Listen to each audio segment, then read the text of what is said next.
आज की सबसे बड़ी खबर आपके लिए यह है कि सुप्रीम कोर्ट ने उत्तर प्रदेश, उत्तराखंड और मध्य प्रदेश सरकार के उस फैसले पर अंतरिम रोक लगा दी है जिसमें कांवड़ यात्रा के दौरान सभी दुकानदारों और उनके कर्मचारियों को अपना सही नाम बताने के निर्देश दिए गए थे। सुप्रीम कोर्ट ने अपने फैसले में 4 बड़ी बातें कही हैं, जिनमें पहली बात यह है कि पुलिस लोगों को उनकी दुकान के बाहर या ढाबे के बाहर उनके नाम लिखने के लिए मजबूर नहीं कर सकती।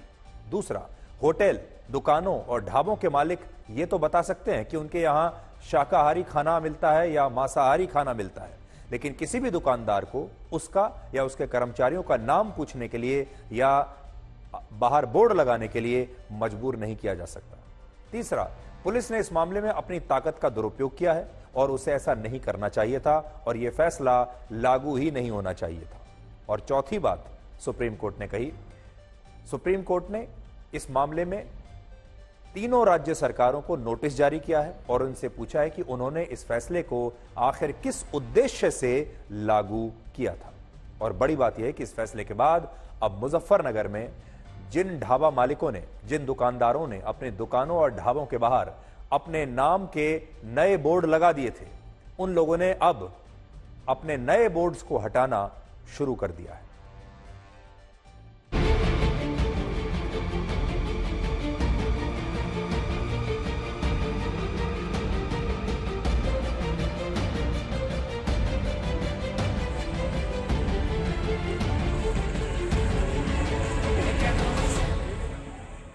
आप देख सकते हैं मेरे पीछे कि ये जो फलों के ठेले यहाँ पर लगे हुए हैं, उस आदेश के बाद से ये नाम लगने यहाँ पर शुरू हो गए थे, लेकिन आज सुप्रीम कोर्ट ने इस पर रोक लगा दी है। सुप्रीम कोर्ट ने कहा है कि अब अपने अपने दुकानों पर या प्रतिष्ठानों पर ये नाम के बोर्ड लगाने की कोई जरूरत नहीं है। बहुत ऐतिहासिक फैसला है न्यायालय का, बहुत खुशी महसूस हो रही थी। बोर्ड हटा दिया है? हाँ जी, हटा दिया है। परमानेंट हट जाने चाहिए जी, ये तो भेदभाव था। देखो अब जैसे बोर्ड हटा दिए गए हैं और कांवड़ यात्रा चल रही है, वहाँ काम ठीक रहेगा? हाँ, इंशाल्लाह काम ठीक रहेगा। सुप्रीम कोर्ट का हम शुक्रिया अदा करते हैं और बहुत अच्छा लग रहा है। सुप्रीम कोर्ट ने हमारे हक में फैसला करा है, बहुत अच्छा लग रहा है। करना पड़ रहा था इसे लेकर के जब ये बोर्ड लगे थे? बस दिक्कत तो कुछ नहीं थी, लेकिन थोड़ा सा वो तो पड़ ही रहा था, फर्क परमानेंट के लिए हट जाना चाहिए। बस ये दुकान है मेरे पीछे जिससे हमने पहले भी बात की थी, जिनका साफ तौर पर कहना था कि बोर्ड लगाने के जो आदेश किए हैं, देखना होगा उनसे कि आखिरकार क्या फर्क काम पर पड़ेगा इस बार। कुछ लोगों का कहना था कि ये नाम लगाने जो है वो गलत थे, इससे जो है आपस में भेदभाव पड़ेगा। कुछ नहीं, ऐसा कुछ नहीं है, गलत नहीं, सही है। कहा इससे क्या कोई दिक्कत नहीं है इससे। लेकिन आज बड़ा सवाल यह है कि अगर आपको यह पता चले कि संगम भोजनालय, मां Bhavani juice corner, Janta Vaishno Dhaba, Shri Khatu Shyam Dhaba, Neelkanth family restaurant, Himalayan Dhaba, Saini restaurant, Punjabi Dhaba, Chaudhary sweets, Neelam sweets और अनमोल कोल्ड ड्रिंक्स जैसी दुकानों और ढाबों के मालिक असल में मुस्लिम समुदाय के हैं, तो क्या आप इन ढाबों पर खाना खाने के लिए नहीं जाएंगे? मेरा भी आपसे आज ये सवाल है, अगर आपको यह पता चल जाए कि किसी वैष्णो ढाबे का मालिक किसी दूसरे समुदाय का है, तो क्या आप वहां पर खाना खाना छोड़ देंगे? और इससे भी बड़ा सवाल यह है कि हमारे देश में किसी भी व्यक्ति को क्या आज के इस युग में अपना नाम छिपाने की आवश्यकता है? क्या आवश्यकता हो सकती है किसी को भी अपना नाम छिपाने की? एक जमाना था जब बड़े बड़े अभिनेताओं ने अपनी पहचान छिपाने के लिए अपने नामों को बदल लिया था। वो दूसरे नामों से फिल्मी स्क्रीन पर आते थे। जैसे मशहूर अभिनेता मोहम्मद यूसुफ खान दिलीप कुमार बन गए थे, मुमताज बेगम मधुबाला बन गई थी, सैयद इश्तियाक अहमद जाफरी मशहूर कॉमेडियन जगदीप बन गए थे और मशहूर कॉमेडियन बदरुद्दीन जमालुद्दीन काजी असल में जॉनी वॉकर बन गए थे। लेकिन आज के नए भारत में क्या किसी को भी अपनी पहचान छिपाने की आवश्यकता है? क्या किसी को भी यह करने की जरूरत है? आज शाहरुख खान को क्या अपना नाम बदलने की आवश्यकता है? सलमान खान और आमिर खान की पहचान उनके मूल नामों से होती है और इन तीनों खान्स के जो फैंस हैं उनमें सभी धर्मों के लोग हैं, उनमें हिंदू धर्म के भी लोग हैं और करोड़ों हिंदू धर्म के लोग इन तीनों खान्स की फिल्मों को देखने के लिए जाते हैं, अपने खून पसीने की कमाई से टिकट खरीदते हैं और उन्हें कोई परेशानी नहीं होती। जब आप शाहरुख खान की फिल्म देखने के लिए जाते हैं तो क्या आपको पता नहीं होता कि शाहरुख खान एक मुस्लिम है, वो इस्लाम को मानने वाले अभिनेता हैं? लेकिन तब भी देश के हर वर्ग में उनके फैन हैं और लोग उनकी फिल्में देखने के लिए जाते हैं। और यहां बात सिर्फ फिल्मों की और अभिनेताओं की नहीं, आज हमारे ही देश में एक बहुत बड़ी रेस्टोरेंट की चेन है जिसका नाम है करीम्स। उसकी 140 से ज्यादा ब्रांच है। अल बेक रेस्टोरेंट के देश भर में 180 से ज्यादा ब्रांचेज हैं। इसी तरह नजीर फूड्स की भी हमारे देश में कई शहरों में अलग अलग ब्रांचेज हैं। और ऐसा नहीं है कि नाम के कारण इन रेस्टोरेंट्स को कोई नुकसान हुआ है। ये मैंने कुछ नाम आपको बताए हैं, ऐसे बहुत सारे नाम आपके शहर में भी होंगे। लेकिन क्या आप आज जो हिंदू हैं, क्या वो निजाम से खाना नहीं मंगाते? क्या वो करीम से खाना नहीं मंगाते? क्या नजीर फूड से खाना नहीं मंगाते? मंगाते हैं। सच्चाई यह है कि अपने नाम के कारण ही ये सारे रेस्टोरेंट्स और फूड चेन्स इतनी चर्चित हैं और चल भी रही। इससे आप समझ सकते हैं कि हमारे देश में यह बहस शायद सही ही नहीं होगी कि किसी दुकानदार या रेस्टोरेंट का मालिक अगर अपनी पहचान बता देता है सही तो इससे उसका आर्थिक बहिष्कार हो सकता है। और इस बात को आप हमारी इस रिपोर्ट से आगे आज आप समझ पाएंगे। आज हमारी टीम मुजफ्फरनगर में कई दुकानों और ढाबों पर गई जहां ज्यादातर लोग यही कह रहे थे कि उन्हें किसी दुकानदार के नाम से, उसकी पहचान से या उसके धर्म से कोई फर्क नहीं पड़ता। खाना अच्छा होना चाहिए, प्रोडक्ट अच्छा होना चाहिए, ढाबा अच्छा होना चाहिए, रेस्टोरेंट अच्छा होना चाहिए, साफ सफाई अच्छी होनी चाहिए, बैठने की जगह बढ़िया होनी चाहिए, खाना स्वादिष्ट होना चाहिए। लेकिन दूसरी तरफ हमारे देश में बहुत सारे लोग ऐसे हैं जो मुसलमानों को खतरे में बताने की दुकानें अलग अलग अब चला रहे हैं। यह भी एक अलग दुकान है और इस दुकान का नाम है कि इस पे बाहर बोर्ड लगा दीजिए कि हमारे देश में अल्पसंख्यक खतरे में है। और अपनी इन्हीं दुकानों को बचाने के लिए कुछ मुट्ठी भर लोग ऐसे मामलों में इतना ज्यादा द्वंद्व पैदा कर देते हैं कि देश वास्तविकता को असल में समझ ही नहीं पाता।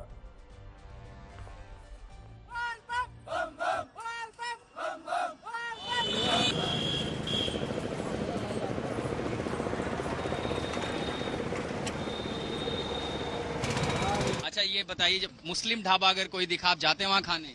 चले जाते हो, उन्होंने पहले पूछ लेते हैं आप प्याज लहसुन तो नहीं डालते। अगर हम नहीं खाते उस होटल से तो हमारा भाई भी नहीं खाता। नहीं खाते हैं। होटल वाले क्या कहते हैं, वो आपको गलत खाना देते हैं या बताते हैं कि साफ खाना बना? अगर जिसने डाल रखा होता है वो बता देता है, जिसने नहीं डाल रखा होता वो नहीं बोल देता कि नहीं डाल रखा। और जिसने डाल के अगर छुपा भी रखा हमसे तो हमारा कुछ नहीं ले जाएगा, वो अपना करेगा जो भी करे। अब मैं जब जा रहा हूँ तो हरिद्वार से आगे मुझे यहाँ दिखाई दे गया सलीम भोजनालय। अब ऐसी बहुत सारी तस्वीरें थी, लोगों ने आपत्ति जताई थी कि क्या कोई मुसलमान होकर के हिंदू नाम पर ढाबा चला रहा है, और अगर इससे फर्क पता चल जाए तो क्या यात्रियों को फर्क पड़ता है। इस सलीम भोजनालय पर यहाँ जितने लोग खाने रुके हुए हैं, ये हिंदू हैं, ये श्रद्धालु हैं, ये कांवड़ यात्री हैं, ये भोले हैं। और ये तमाम भोले यहाँ ये रुके हुए हैं, ये जानते हुए भी कि ये सलीम भाई का भोजनालय है। कभी इस तरह का भेदभाव देखने को मिला है कि किस धर्म किस जाति का ढाबा है? नहीं, ऐसा कुछ नहीं। आपके मन में ये नहीं आया कि सलीम के ढाबे पर रुक गए तो धर्म खंडित हो जाएगा? नहीं बोले, नहीं। सलीम भाई के ढाबे पर इतने लोग बैठे हैं, ये सलमान है, ये कांवड़ यात्री हैं। आपके घर वाले नहीं कहते, आपके धर्म के लोग नहीं कहते मुसलमान होके कांवड़ क्यों ले जा रहे हो? घर वाले कुछ नहीं कहते मेरे, मैं अपनी मर्जी से आया हूँ। तो सलमान भोले बने हुए यहाँ पे। सारे कांवड़ यात्रियों को भोले कहा जाता है, ये सलमान भी भोले हैं। अब आप सलमान के साथ जाते हो, आपके साथ लोग नहीं कहते मुसलमान के साथ क्यों जा रहे हो यात्रा लेके? नहीं कहते। सलीम भाई जो ढाबा चला रहे हैं, ये बताइए, ये भोले रुके हुए हैं, आपको पता है ना कि ये लोग लहसुन प्याज नहीं खाते? मेरा प्याज लहसुन का है जी। तो आप कैसे बनाते हो? हम इसमें टमाटर और जीरा का तड़का। लहसुन प्याज नहीं डालते। लोग रास्ते में किस तरह का खाना पीना पसंद करते हैं? बोले जैसे कोई लहसुन प्याज ना हो, शुद्ध खाना हो। कभी ऐसा हुआ है कि आप किसी ढाबे पर जाएं और वो आपको गलत खाना दे देते हो? पहले पूछते हैं। कभी ऐसा हुआ है कि आपके साथ गलत? कभी ऐसा हुआ। जब आप यात्रा पे निकलते हैं, किसी ढाबे पर क्या ये नाम देखते हैं कि हिंदू का ढाबा है या मुस्लिम ढाबा है, या उनसे नाम पूछते हैं जो परोस रहा है वो किस रिलीजन का है? नहीं, ऐसा तो कुछ नहीं है। कभी ये पूछा है कि भाई आप हिंदू ढाबा है, परोसने वाला मुस्लिम है, या किस धर्म का, किस जाति का है? नहीं जी, ऐसा कुछ नहीं पूछा हमने कभी। खाने पर जब आप आते हैं ढाबे पर, क्या उनसे पूछते हैं लहसुन प्याज का खाना है या सात्विक है, या वो बोलते हैं कि हमने कैसा बनाया है? वो खुद ही बता देते हैं कि लहसुन प्याज और नॉनवेज हमारे यहाँ पे कुछ भी नहीं है। कितने सालों से आप आ रहे हैं यात्रा? इन भाई को 4-5 साल हो गए और मेरा पहली बार है। पहली बार। 4-5 सालों में जितने बार आप रुकते हैं रास्ते में खाने, कभी ऐसा हुआ कि आपको पूछना पड़ा हो खाने में क्या बनता है, या वो बताते हैं? नहीं, वो खुद ही बता देते हैं आगे से ही। कभी धर्म, जाति, नाम या ढाबे पर किसका है ये देखकर रुकते हैं खाने पीने? ऐसा कुछ नहीं है, मोमडन भी होगा, वो भी सही सही खाना देगा, अच्छा खाना। कभी ऐसा हुआ है कि किसी मुस्लिम का ढाबा हो या परोसने वाला मुस्लिम हो, आपको लगा हो कि हो सकता है आपके खाने में किसी तरह की मिलावट हो, सात्विकता ना हो? नहीं नहीं, ऐसा कुछ नहीं, कभी नहीं लगा। और अगर किसी मुस्लिम का ढाबा हो, आप वहाँ रुकते हैं, नहीं रुकते हैं, आगे? मैं मुस्लिम के घर में भी रुक रखा हूँ, घर में भी रुक रहा हूँ, मुझे कोई दिक्कत नहीं है। कभी ऐसा भी हुआ कि किसी दूसरे धर्म का व्यक्ति आपको खाना परोस रहा है या वो ढाबा चला रहा है, तो आपको ऐसा मन में आया कि आपकी सात्विकता भंग हो गई? बोले हम ये सब तो देखते नहीं है, लेकिन ऐसा मन में ख्याल भी नहीं आता हमारे, वैसे तो कभी नहीं आया? कभी नहीं आया, बोले 12 साल में आज तक नहीं आया कभी। बोले तो हमारे देश में असल में एक खास वर्ग के लोगों ने इस पूरे मामले को मुस्लिम विरोधी बना दिया है, जबकि यह मामला हिंदुओं की धार्मिक शुद्धता से जुड़ा हुआ था। और सवाल सिर्फ इतना सा था कि क्या कांवड़ यात्रा पर जाने वाले हिंदुओं को ये जानने का अधिकार नहीं होना चाहिए कि वो जिस ढाबे पर खाना खा रहे हैं उस ढाबे का मालिक कौन है, उस ढाबे की रसोई को संचालित कौन करता है।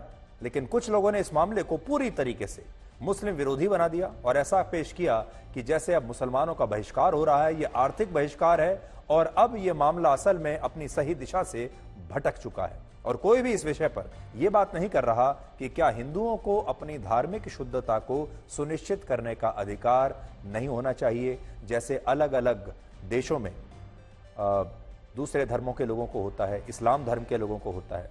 वो भी अपने धर्म का पालन करने के लिए ये जानना चाहते हैं कि वो क्या खा रहे हैं, कब खा रहे हैं, कहाँ से वो खाना आ रहा है।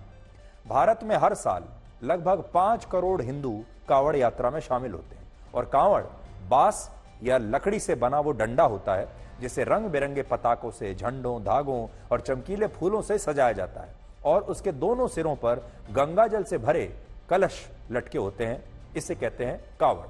और ये वही कलश होते हैं जिनमें श्रद्धालु गंगा जल भरकर वापस अपने घर लाते हैं, अपने मंदिर में लाते हैं और उन्हें शिवलिंग पर अर्पित करते हैं। और सबसे बड़ी बात यह है कि कांवड़ यात्रा के दौरान सात्विक भोजन करना अनिवार्य होता है और इस दौरान आराम करने के लिए कांवड़ को किसी ऊंचे स्थान या पेड़ पर लटका कर रखा जाता है, उसे नीचे नहीं रखा जाता।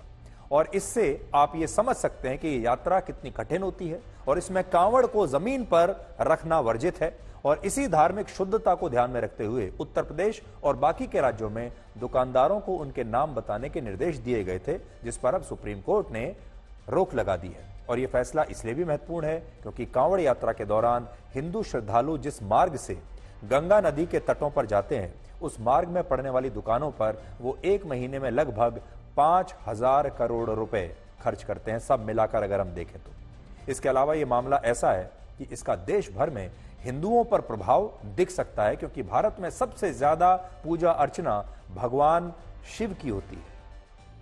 पीयू रिसर्च के मुताबिक भारत में सबसे ज्यादा 44% लोग भगवान शिव की आराधना करते हैं, 35% लोग हनुमान जी की आराधना करते हैं, 32% गणेश जी की, 28% देवी लक्ष्मी की, 21% भगवान श्री कृष्ण की, 20% देवी काली की पूजा करते हैं और भारत के 17% लोग भगवान श्री राम को अपने सबसे करीब मानते हैं, अपना इष्ट देव मानते हैं। और इससे आप समझ सकते हैं कि भगवान शिव उत्तर भारत से लेकर दक्षिण भारत तक पूरे भारत के हिंदुओं के मन और मस्तिष्क में बसे हुए हैं। तो आज अब बड़ा सवाल यह है कि असल में हमने आपको जिन लोगों के साथ बातचीत दिखाई, लोगों को कोई खास फर्क नहीं पड़ता। और आज हम ये कहना चाहेंगे कि हमारे देश में अब आज के युग में वर्ष 2024 में किसी भी मुसलमान को अपने ढाबे का नाम, अपने दुकान का नाम संगम भोजनालय, मां Bhavani juice corner, Janta Vaishno dhaba, Khatu Shyam Dhaba, Neelkanth family restaurant, ये सब रखने की जरूरत नहीं है। अगर वो अपने नाम से भी अपना ढाबा या रेस्टोरेंट खोलेंगे तो भी तमाम तरह के हर धर्म के लोग वहां पर आएंगे, क्योंकि लोग उनका धर्म देखकर नहीं आ रहे, लोग ये देखकर आ रहे हैं कि उनके रेस्टोरेंट में या उनके ढाबे पर खाना कैसा है, खाना कितना स्वादिष्ट है और वो अपने ग्राहकों का कितना ध्यान रखते हैं। इसलिए अब वो जमाने चले गए और इन सारे लोगों को भी असल में सत्यता के साथ चलना चाहिए, सच के साथ चलना चाहिए। जो इनका धर्म है वो बता देना चाहिए और उसके बाद लोगों पर छोड़ देना चाहिए कि वो उनके यहाँ खाना खाते हैं या नहीं। और अगर उन्हें ऐसा लगता है कि उनका धर्म जानने के बाद लोग वहां पर नहीं आएंगे और फिर वो उसे छुपाने के लिए उसका नाम बदल रहे हैं, तो ये धोखा हुआ। ये सारे लोग मानेंगे तो कि फिर ये ये किसी की मानसिकता के साथ और किसी की भावनाओं के साथ ये एक तरीके का धोखा है, क्योंकि वो व्यक्ति आपको कुछ और समझकर आपकी दुकान पर आ रहा है और आप उसे असलियत नहीं बता रहे। तो इसलिए सच के साथ चलना चाहिए, जो है वो बताना चाहिए। और आज हमारे देश में ये धर्मनिरपेक्ष देश है, ज्यादातर लोग बहुत खुले मन से बाहर जाते हैं और वो अपनी चॉइस करते हैं। जैसे हम कहते हैं कि कौन व्यक्ति वेजिटेरियन खाना खाता है, कौन नॉन वेजिटेरियन खाता है, ये उनकी पसंद है, ये उनकी चॉइस है, उस पर छोड़ देना चाहिए। इसी प्रकार से कौन सा कस्टमर, कौन सा ग्राहक कैसे ढाबे में जाना चाहता है, कैसे रेस्टोरेंट में जाना चाहता है, ये उसकी चॉइस है, उस पर छोड़ देना चाहिए। और इसमें किसी को भी ना तो अपना धर्म छुपाने की जरूरत पड़ेगी और ना ही किसी को भी अपनी और कोई पहचान छुपाने की आज आवश्यकता है। भारत कम से कम इतना परिपक्व तो अब हो चुका है। अब हम आपको श्रावण मास के बारे में भी आज जरूर कुछ बताना चाहेंगे, जिसे सावन का महीना कहते हैं और यह महीना भगवान शिव को समर्पित होता है और इस श्रावण मास की शुरुआत हो चुकी है।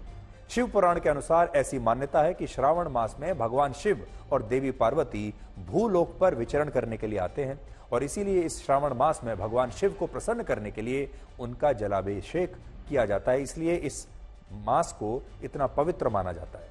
इसके अलावा यह मान्यता भी है कि जब श्रावण मास में देवताओं और असुरों ने समुद्र मंथन किया था और इस समुद्र मंथन से कालकूट विष निकला था, तो शिवजी ने संसार की रक्षा करने के लिए इस विष को अपने कंठ में धारण कर लिया था और इस विषपान से उनका ताप काफी बढ़ गया था और इसी के बाद देवराज इंद्र ने जल वर्षा करके शिवजी के इस ताप को कम किया था, जिसकी वजह से अब हर वर्ष श्रावण के महीने में शिवजी का जलाभिषेक किया जाता है। हालांकि शिवजी से जुड़े एक प्रसंग में एक बहुत बड़ी सीख भी आपके लिए छिपी हुई है और वो ये है कि आपको अच्छे में हमेशा पीछे और बुरे में हमेशा आगे रहना चाहिए। समुद्र मंथन के दौरान जब विष निकला था तब कोई भी उस विष को पीना नहीं चाहता था और इसके बाद भगवान शिव ने आगे आकर उस विष को पिया। लेकिन जब समुद्र मंथन से अमृत निकला तो उन्होंने इस अमृत को देवों को पीने के लिए दे दिया, देवताओं को दे दिया और खुद पीछे रहे।